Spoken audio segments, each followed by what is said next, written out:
If you're a stay-at-home mom and your backup plan in case of divorce is your ex-husband is going to pay alimony and child support, listen up. When I filed for divorce for my ex-husband, he was making over $200,000 a year.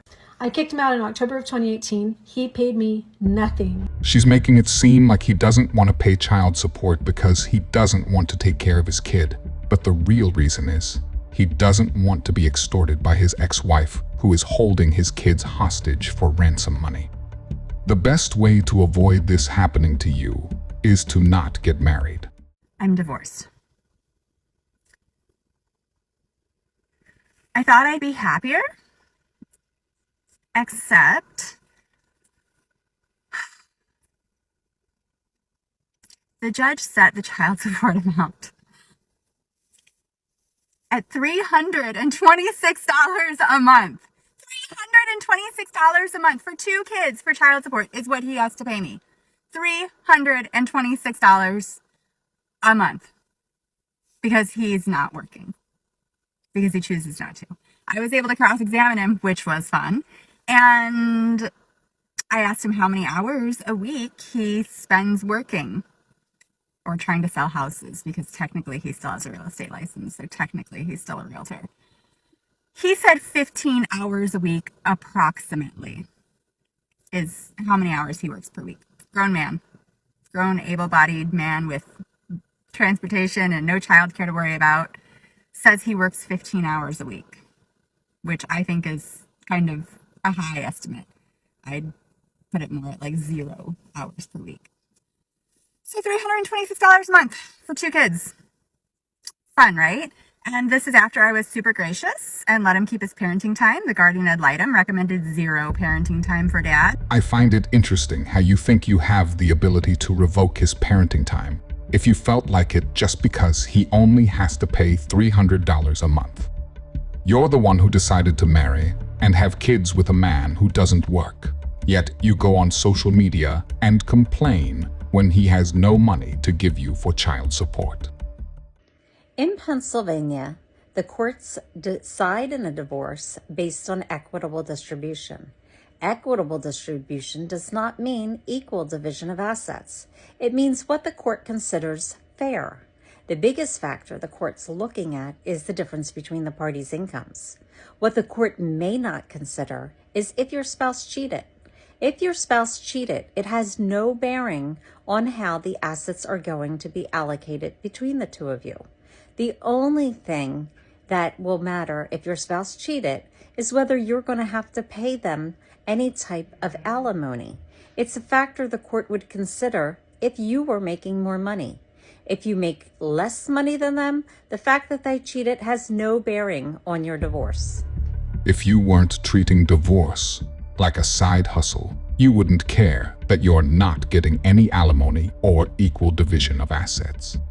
I do not encourage or endorse cheating, but you are still not entitled to half of everything they own, even if they do cheat. Before we continue, brother, I would like to ask you to like the video if you have enjoyed it this far, and subscribe to the channel so you don't miss any future videos. I mean, when you look to marry someone, you also want to see them as someone you can possibly divorce. We were talking about whether there should be no-fault divorce or fault divorce. We were also talking about, should there even be marriages today? Well, I mean, I love marriage. I've done it a few times. So, that's my thing, A few times. And I hate to say, in my younger day, I used to see it as a sport. I got married for sports. I did get married for the wrong reasons, because a lot of women, they don't know how to, cash in on a marriage. But I had the formula, so I did it for fun.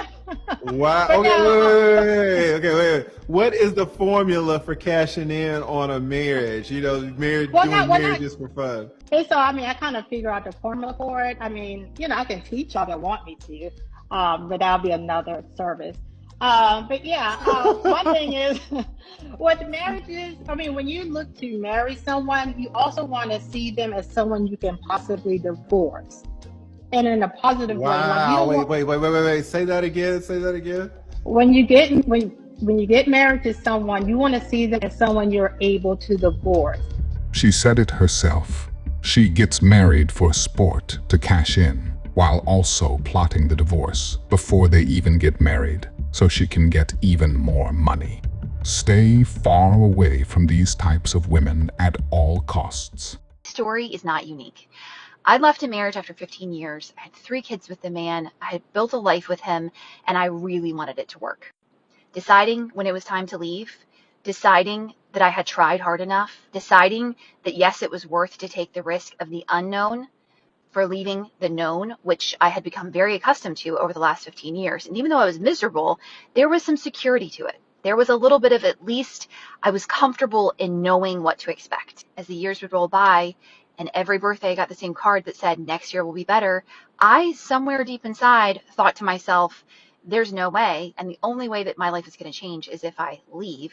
But I had 3 kids, and I was also thinking, wait, if my happiness means that I'm taking away the kids' happiness, and all of the guilt that came into play of, am I being so selfish that I want to leave this, and is it bad enough? But here's the kicker. The kicker is that if you are in a place where you are absolutely miserable, you're being treated horribly, whatever your circumstances are, but you know in your heart that the only way to change your life is to leave, let me tell you that you will carry guilt with you, that it will be extremely difficult. And when you are looking for people who you're like, okay, well, she left and look how her life turned out, and you're looking for examples, and your mind is researching for the evidence that you're going to be okay, I'm going to tell you that no matter what it is that's the unknown that's on the other side, if you are in a situation right now where years are passing by and you are still miserable in a relationship and you're not being taken care of and you're not being seen and you're not being heard and you're just being alone in a marriage, the unknown is terrifying, but there's nothing more terrifying than looking back and seeing all the years that you wasted living in fear. I'm sure I'm not the only one who heard her talk about herself the entire time. She started to talk about how her selfishness would impact her kids just so she could feel better about herself, but then immediately went back to talking about how you should leave if you feel like you're not being seen, heard, or taken care of.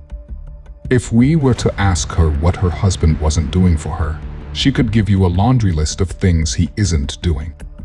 But if you were to ask her what he is doing for her, she wouldn't be able to answer, because she's too focused on what she's not getting to realize what she is getting. So I got divorced in my 40s, remarried at 50 years old, and here's what that taught me about love and happiness. Going through my divorce in my 40s, incredibly difficult, from being used to saying we to now trying to get used to saying I again. And then the biggest challenge, though, was being able to find myself in finding meaning again in all of it. I had to navigate through so many feelings because it really affected my self-worth. We don't care. Anyway, guys, make sure you subscribe to The Modern King. exclusive content. If you enjoyed this video, I promise you'll enjoy this next video. I will see you there. Farewell, everyone.